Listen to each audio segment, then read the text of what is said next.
विभक्त राहणाऱ्या पत्नीने आपल्या मामाच्या मदतीने पतीची निर्घृण हत्या केल्याची धक्कादायक घटना गंगापूर तालुक्यातील शिल्लेगाव पोलीस ठाण्याच्या हद्दीतील लासूर ते छत्रपती संभाजीनगर मार्गावरील रांजणगाव पोळीतील एका हॉटेलमध्ये घडली। जाबीर रफिक शेख वय 36 वर्षे, राहणार लोणी बुद्रुक, तालुका श्रीरामपूर, जिल्हा अहिल्यानगर असे घटनेतील मृत पतीचे नाव आहे।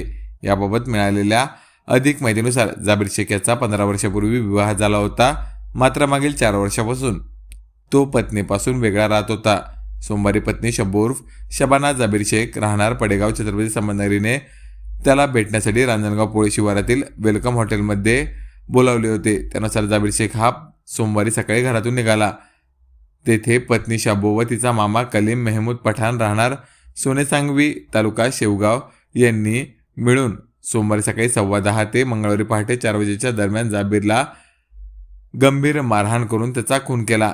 याबाबत जाबीरचे चुलते रजाक तय्यब शेख वय 60 वर्षे, राहणार लोणीखुर्द, तालुका राहता यांनी नेवासा पोलीस ठाण्यात तक्रार दिली।